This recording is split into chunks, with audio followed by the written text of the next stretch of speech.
They can't escape. They can't go nowhere. They're just gonna dry up. So basically, I now am absolutely convinced that aliens are not from space, they're actually from the ocean, and that Area 51 is the only place they can keep them, in the middle of the desert, nowhere close to a coastline at all. So they can't escape, they can't go back to the homeland. And I know to some people that might sound absolutely insane, but in my mind, perfect sense. It makes perfect sense. I found another musical Mandela Effect, and now I'm 100% certain we have shifted timelines. Everybody's got their guilty pleasure music. Mine is Michael Jackson. Check it out. You've been hit by a smooth... What? No! It's always been, you've been struck by a smooth criminal. But the weirdest part about this is, I've been researching the Mandela effects since, like, mid-2019. That's never been on anybody's list. I think I need a nap. Just when we thought things couldn't get any crazier, McDonald's releases yet another creepy-ass memo to its employees speaking on what will happen to the world when Ronald McDonald dies. This is the craziest roller coaster ride of a memo I have ever seen. I'm about to take you there whether you like it or not. Let's go. Pause and read because this is a true-ass dumpster fire, but I'll read it to you. Operation Golden Arches initiates the very moment that Ronald is declared dead by his personal physician, Ben Carson, who, in accordance with McDonald's procedure, is required to perform mouth-to-mouth CPR on Ronald for at least 4 hours before making the call. Among the first people notified of his passing will be members of Ronald's own inner circle, including the Pope.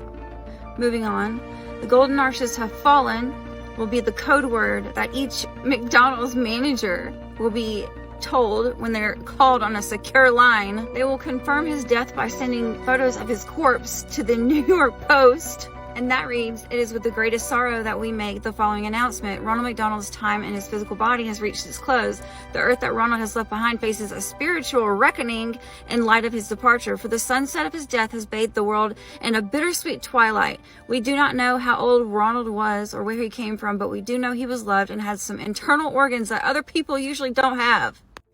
The announcement will also mark the start of a year-long period of mourning at McDonald's locations globally, during which each franchise's iconic red and yellow arches will be painted black.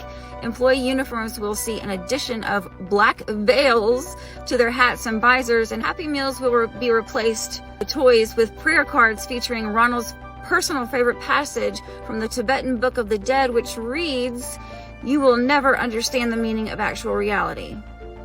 His remains will be put on display at Madison Square Garden for the following 3 days. A ceremonial procession composed of 200,000 McDonald's employees across the globe, along with a full rostrum of the Harlem Globetrotters and all current faculty members of the Yale University Mathematics Department. As a children's choir sings his name repeatedly until the last cashier, fry cook, basketball player, and mathematician has paid their respects by kissing his hand one last time. They also ask him to carry his casket around a drive-thru like 6 million times and then be put through the drive-thru window so that they can cremate him in the little baker thing that they fry the apple pies in. If his body is too sacred not to burn, they will dismember him and let him go at sea. His last earthly possessions, including a shark necklace, will be donated to an insane asylum, and Grimace will take his place as Ronald McDonald. I don't know who the fuck would buy this house. You cannot be in your right mind to buy this home and choose to live in it. If you have no idea what this house is, let me just show you another picture. The fucking Amityville House. I actually just got done watching this movie and was curious enough to see who bought this home and who hates themselves enough to actually live in it. And shockingly, it's true. Back in 2017, an older couple bought this home, totally remodeled it, I guess, and they live in it to this day. A while back, they actually changed the address from 112 Ocean Avenue to 108 Ocean Avenue to stop like crazy tourists and people that were obsessed with the house.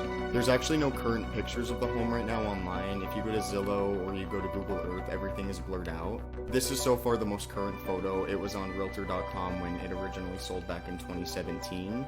You can see compared to this picture taken in 1974 that they clearly have done a lot of renovations. They even took out those 2 creepy fucking windows that are in this picture. And then of course they have this picture from 2017 as well. This is where Ryan Reynolds killed that dog. And then you have some more pictures right here from when it sold back in 2017. I don't understand how anybody could buy this house. I'm sorry. I can understand if you wanted to buy it and open up like some museum where people could go in and tour it. Even that's just fucking weird. I don't even know if I would do that. But yeah. I was reading the story about Aaron Rodgers and how he was being like haunted by some shit, right? Mm-hmm. So back in like I think 2020 or 2022 or whatever, he was going through like, you know, like mental stuff. So he took a trip to Peru and he took like this little psychedelic. It's called freaking Achusa. I never heard about it, but it's supposed to like open your heart and open like your mind to things, right? So he took it, and like once you take it, you start feeling like grateful for stuff. Okay. So once he took it though, he started seeing this figure, a shadowy figure at night with a hat on. His name is Hat Man. It's like a sleep paralysis demon.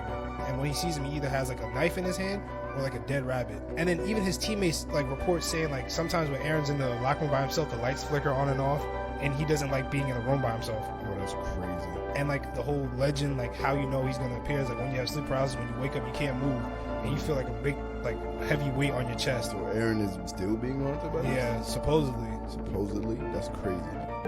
I won't say too much, so TikTok, you can relax. This is not my words. The Department of Child Protective Services has become a protected empire, built on taking children and separating families. This is not to say that there are not those children who do need to be removed from wretched situations and need protection. However, my report is concerned with the children and parents caught up in legal kidnapping. Having worked with probably 300 cases statewide and hundreds across the country, and in nearly every state, I am convinced there is no accountability in Child Protective Services. I have come to several conclusions. 2 or 3 are, 1, that poor parents, not always, but oftentimes, are targeted to lose their children because they do not have the wherewithal to hire an attorney and fight the system. That caseworkers and social workers are very often guilty of fraud. They withhold and destroy evidence. They fabricate evidence, and they seek to terminate parental rights unnecessarily.